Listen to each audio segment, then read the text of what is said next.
recurrent neural networks, if it ever works. Okay, yeah. So also known as RNNs. So we'll start off with a few really cool examples of what you can do with RNNs to sort of motivate you as to why we need to learn about this sort of thing. And then I'll go into talking about what actually RNNs are, and then a few different variations on RNNs that are widely successful compared to the normal RNNs. And then if we have time, I'll do a little demo in Cross.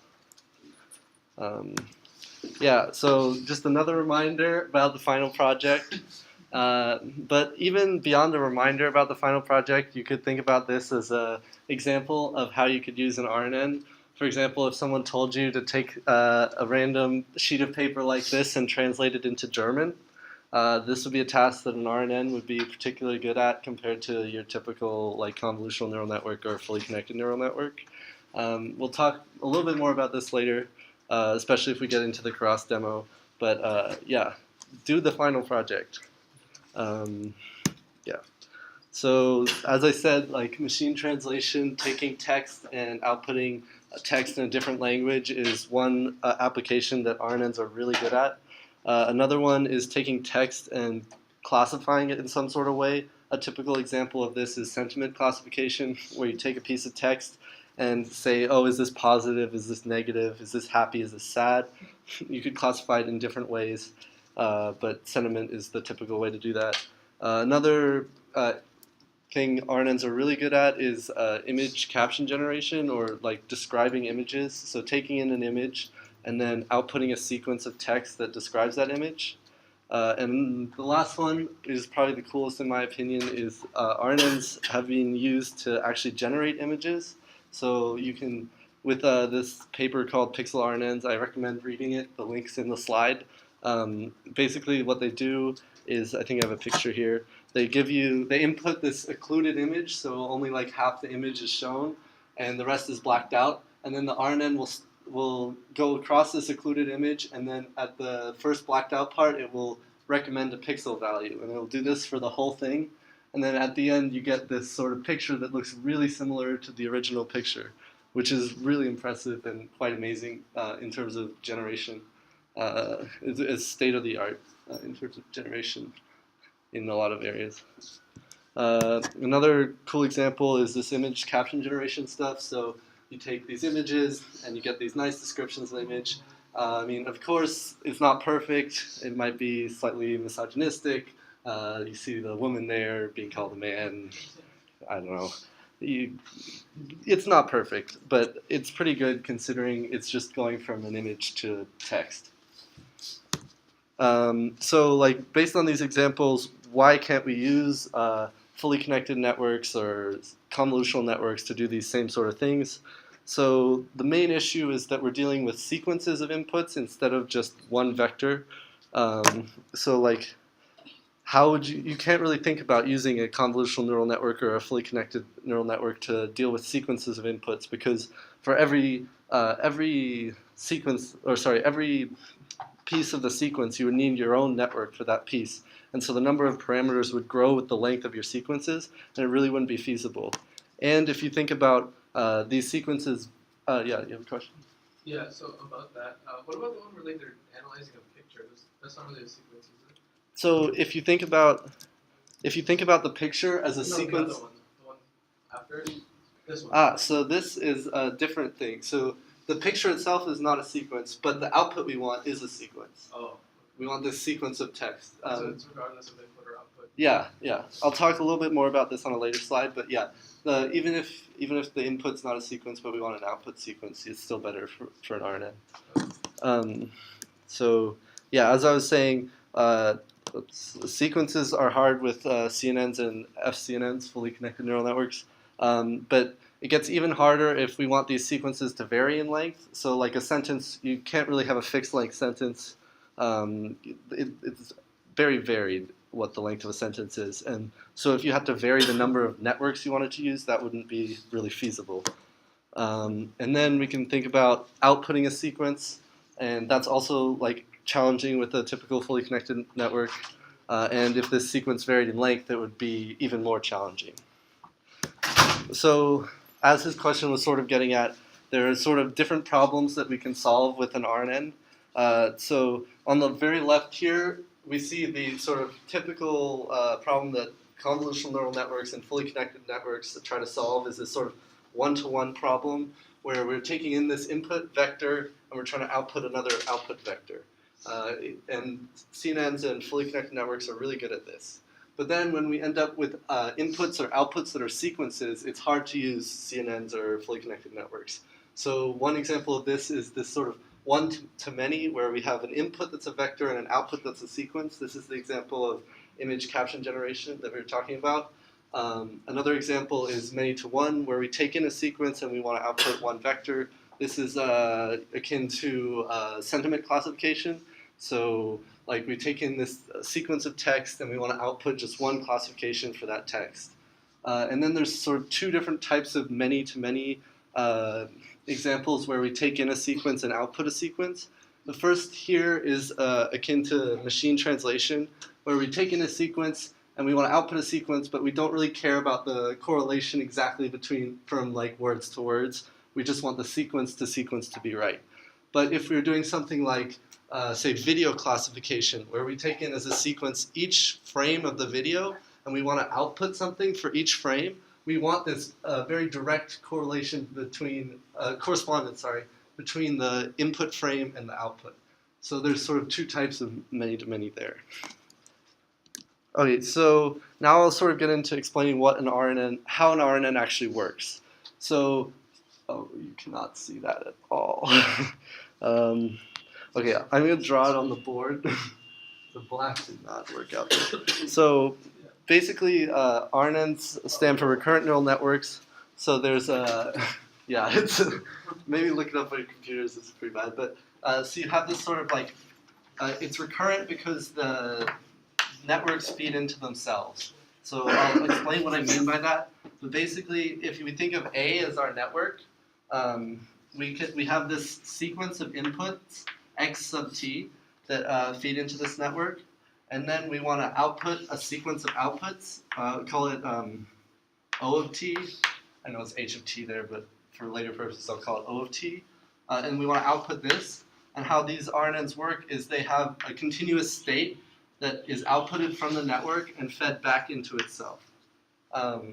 And a good way of thinking about this is sort of unrolling this network. So we have this recurrence between subsequent units of this network, but we can unroll it into to sort of have a better understanding of it. So if we unroll it, we can think of having this sequence of inputs like x0, x1, so forth, like up to xt. And then each of these feed into their own unit. And then these units have this sort of state shared between them at each stage, and so forth, like this. And x feeding in here, and each of these has their output O of 1, O of 0, and so forth. So this is the basic idea of a recurrent neural network. In terms of what's actually inside the A, you can think of it as a really simple neural network.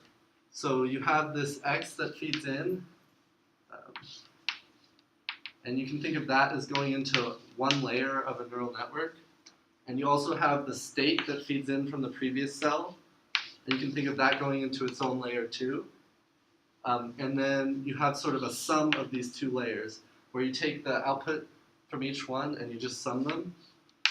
And then this here is your state that you'll feed out. The output of this sum is a state you feed out to the next unit over here. And then you have another layer of a neural network here that takes this sum and uses like a neural network, like a standard fully connected neural network layer, and creates an output O. So any questions on this general idea?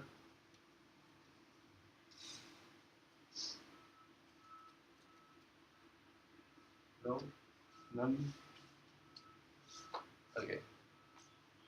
So then we can look at the equations, which just basically follow from this explanation over here. You can see, I can write the symbols on here. This output here is st plus 1 up there. This input is xt plus 1 up there. And this here is st. And then you output t plus 1, sorry.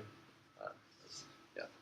And so if we look at these networks, the actual weight matrices for these layers here are U here, W here, and V here. And then these G and H's are activation functions. So we talked about this a little bit when we talked about fully connected networks. So you have an activation function on the outputs of your layers, or layer in this case. So do these equations make sense?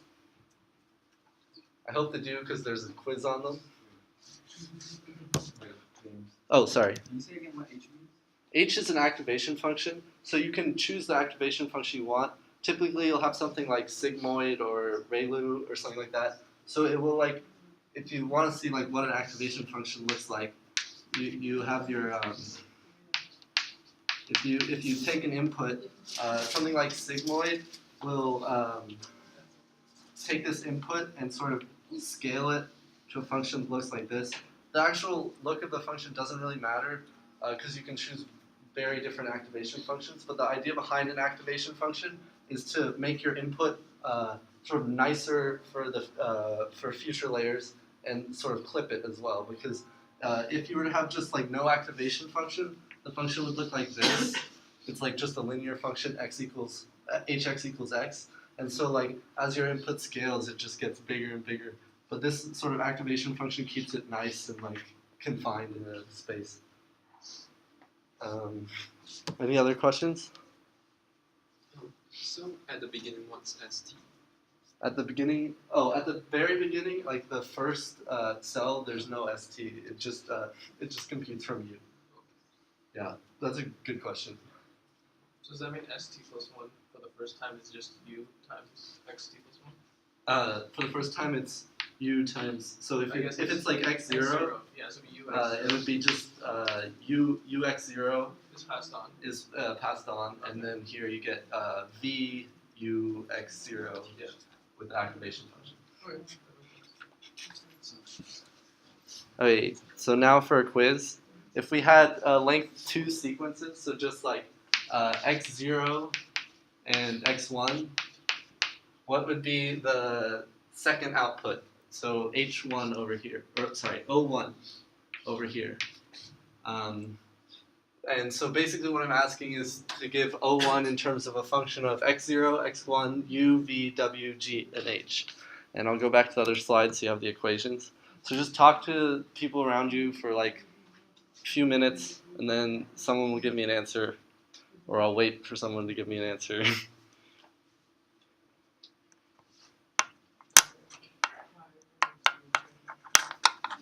very quiet. Kind of just like a floating chart.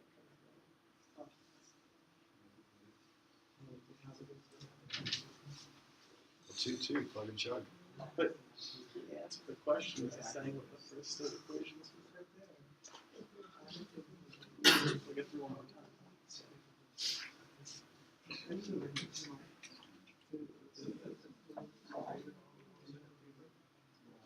Look at the title.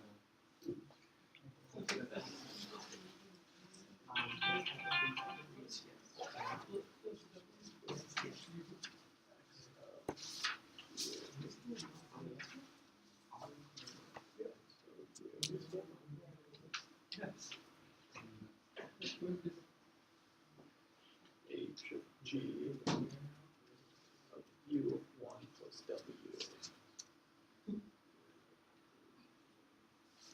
UX of, or G of UX of.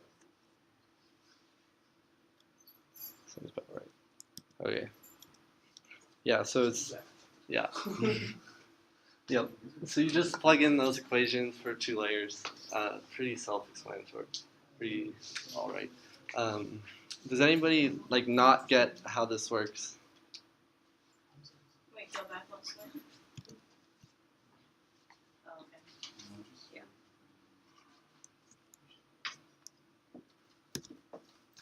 So now how can we actually like learn the parameters of these U, V, and W parameters?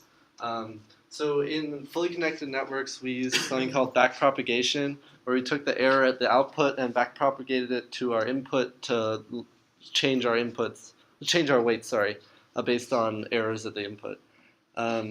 So we can do the same sort of thing with recurrent neural networks, except we have to sum these errors over all of the time steps of the network. So errors in the fourth step up here can come from anywhere behind it. So we have to sum these errors across all of the inputs before. So like E3 here, the error is dependent on like error with respect to x3, x2, x1, and x0.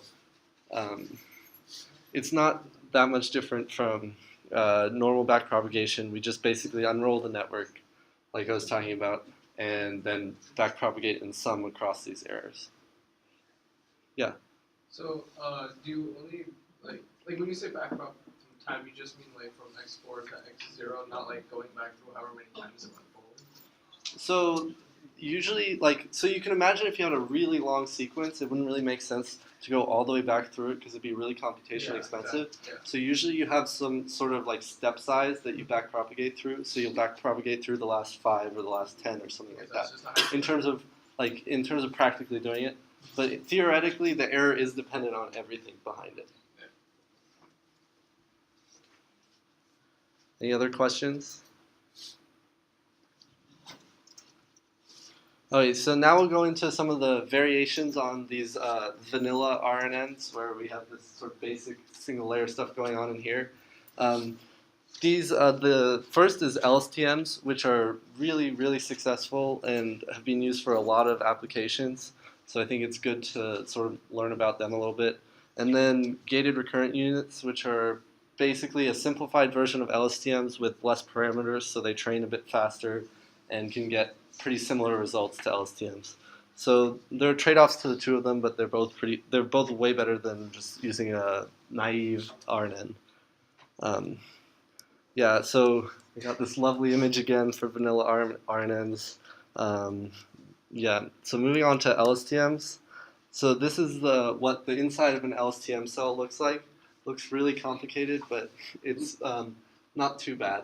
So the idea behind each of these little yellow blocks is like one layer of a neural network, and each has sort of a purpose, like an intuitive purpose in terms of what you're trying to do. So the first one here is called the forget gate. So what this does is like if you had say you were doing like sort of text modeling, like language modeling, and you were looking through a sequence and you saw that you were talking about a girl, so you wanted to remember the fact that you should use she instead of he. But then you saw that now the subject has changed to a guy, so you want to forget that you have to remember she and instead then learn to remember he. So this is the idea of this forget gate, and how it works is you take the input for that time step plus the output of the previous cell, and then you compute your layer on that and multiply it by your consistent state, which is this line running across the top. So what this does is like the output of this will be, because it's a sigmoid function, which is what I drew over here, the output is bounded between 0 and 1. So you'll be multiplying your state by a vector of zeros of numbers between 0 and 1. And what this effectively does is like things that are closer to 0 you want to forget about more, and things that are closer to 1 you want to remember about more. That's the basic idea behind that one. And then the next one is called the input gate, and the idea behind this one is you want to, it controls what parts you want to add to. So you take your inputs, this xt and the output of the previous state, and you put it through here, and it's, again, numbers between 0 and 1, and then you multiply it by this next one, and that basically chooses which of the values of the output of this next one you care about and want to add to your state. So this next one, tanh, is what's called like the candidate value creator or something, creator, yeah. And so the idea behind that is that it will take in these inputs, and because it's tan h instead of sigmoid, it produces values between -1 and 1, I think. Yeah. And so those values are then multiplied by this input gate, so you decide which of them to like sort of care about. Like if this input gate is 0, then those values won't be considered, and if the input gate's 1, the values is, like that value is considered. And then those are summed with the continuous state. And then we have this final one here, which is the output gate, and it decides which of the values in the continuous state we care about for the output of this cell. And it's the same idea as this here, it's just another tan h, except the tan h is now of the continuous state, and we have the gate over here multiplied by the output of that tan h. So, so we have the equations for an LSTM. So if we're looking at the previous image, this ft here is for the output of the forget gate. So this black line here. The it is the output of the input gate over here. And the ct tilde is the output of the candidate value generator here, right before that multiplication. And then we can determine our new continuous state ct by the sum of the output of multiplying these two with the output of multiplying our old state with the output of this one, which is what the fourth equation is saying there. Here. And then finally, penultimately, OT is the output of this guy here, which is like the output gate. And finally, HT is what you output for that cell, which is determined by OT times tan H of the state. So any questions about these equations?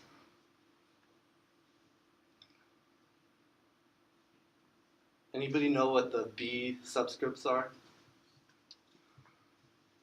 Not subscripts, or B with the subscript. Yeah. And then the weight matrices. Yeah. Yeah. So, just kind of like, how did they come up with this? How'd they come up with this?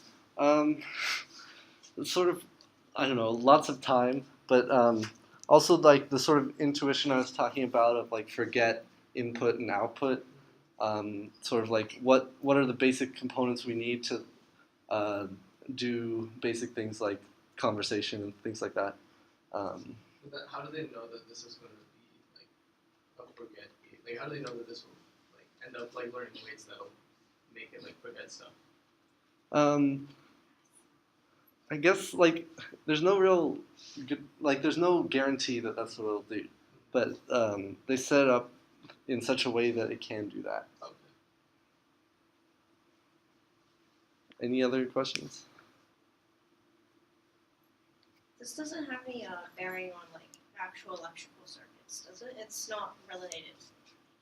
Not that I'm aware of. I don't know. That I'm aware. Okay.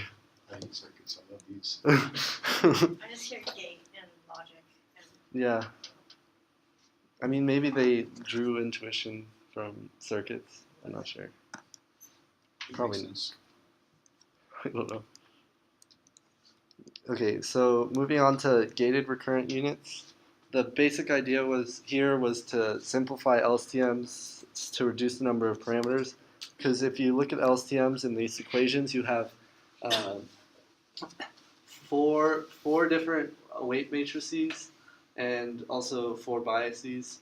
So it's quite a lot. They reduced it to 3, so not that big of a reduction, but still definitely a big reduction, especially if you have large vectors. So the idea here is that you take your, instead of having this continuous state and the output of the previous unit like an LSTM does, here, you can't see the lines, but like instead of having this output of the previous state as well as the continuous state at the top, GRUs just have this one running output from the previous layer, and then it outputs to the next one. Yeah, so this one only has like 2 gates and this candidate value generator. So the first gate is like it takes the input for this layer and the output of sorry, not layer, input for this unit and the output from the last one, and it concatenates them and then multiplies the output from the last one by the output of this layer. I'm not sure if there's a real intuition behind this one. It could be thought of as sort of like a forget gate in some sense, but I think I'm not sure about intuition on that one. Yeah. So does like the concatenation of the inputs have to be like defined in a certain layer, so just like put one in front of the other? It's just put one in front of the other. So if you look at the equation for RT, which is the output of that, it's just the weight matrix times HT minus 1, and then you throw XT on the end. And then, so you have these 2 other ones. This one here takes the this concatenation and also outputs like a layer from that. And then you use that to both multiply by your output from the previous unit, but you have this 1 minus here, so you take 1 minus and then multiply by that. Again, not really sure about the intuition. I think the idea here was to sort of combine the input gate and the input gate and the output gate here. I think that was the idea. I don't really have intuition for these. And then you multiply by this candidate value and add it to your thing, and that becomes your output. So any questions on GRUs? Yeah, what kind of tasks would I prefer GRU rather than LSTM for? It's a good question.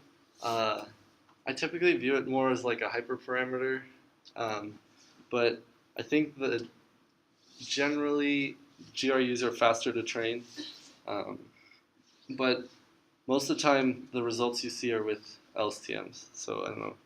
It's sort of a trade-off. Any other questions? Okay, I'll try to pull up this cross demo. Hopefully it works. Oh, I forgot one thing. These resources here are really good if you want to learn more about this stuff. Some of the images are taken from these blogs. They're just really, really good and explain it really well, far better than I could. So go there, and then I'll see if I can get this to work.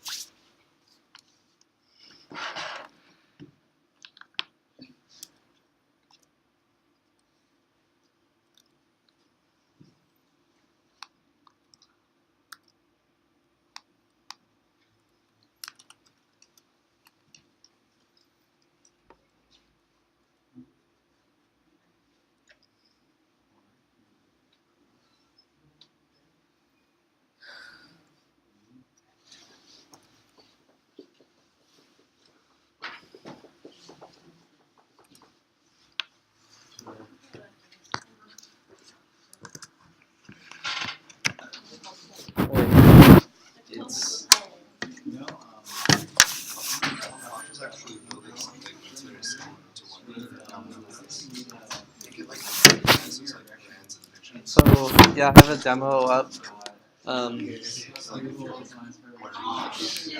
Yo, Shannon. So I'll just run through this demo pretty quickly. It's going to be a little bit disappointing because model's still training, and it's going to be training for about 4 weeks if I left it training, because machine translation models take forever to train. But yeah, so I'll sort of run through the idea of writing a machine translation model in Cross. It's really, really simple, but the models are very large, so they take a long time to train. So basically, I don't know if you've looked through the Cross tutorial, but it explains this more in depth than I will now. But for Cross, you always start your model with this sequential call. Sequential referring to models having layers, not necessarily being on sequential data. And then we add this embedding layer, which is basically a way of taking a sequence of like words, except for these words are encoded as like numbers.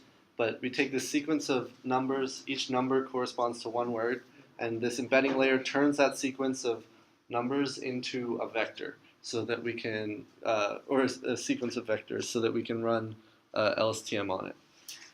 Because it wouldn't make sense to output just like, or to input these just in integers.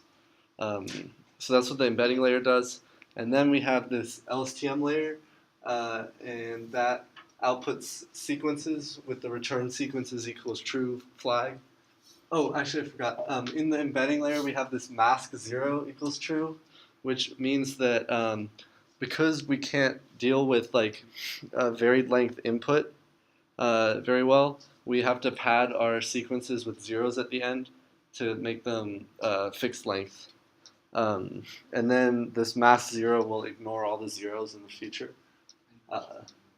That's what that does. So then we have this LSTM, which outputs these sequence of values, one for each of these cells, and then a final LSTM, which will output a sequence with max length being the maximum length of our text inputs. So that's what our model looks like. We can look at the summary of our model here. You can see that it has 2.7 million parameters, which definitely affects training time. I mean, I've trained models with more parameters, but usually you don't need as much training examples as you do for something like machine translation, because machine translation, it's really hard to generalize from your training examples if your training set is small, just because of the nature of languages and how complicated they can be. So then we have to read in our data. I won't go over this too much, but yeah, so I found a data set from the Stanford NLP group, which is English to Czech. This data set has like 20,000 words in its vocabulary and I think 16 million training examples, so it's quite large. But yeah, if you ever need some reference for some sort of like pre-processing code for a data set like this, you could go here. All of it is just sort of reading from file and then adding it to a vocab, or reading from file and adding it to a list of sequences. So then if I do this, let's see. Go down. Yeah, so then this is the step where we have to pad the sequences, which Keras has a really nice function for that does it all for you. It pads it with zeros by default, but you can use any padding character. If you look up the Keras docs, it'll tell you more. But yeah, I recommend using that if you're using sequences and you have to pad things. Yeah, so that's about it. I can show you the model training on my computer, but it's not very interesting because it didn't finish training. Yeah.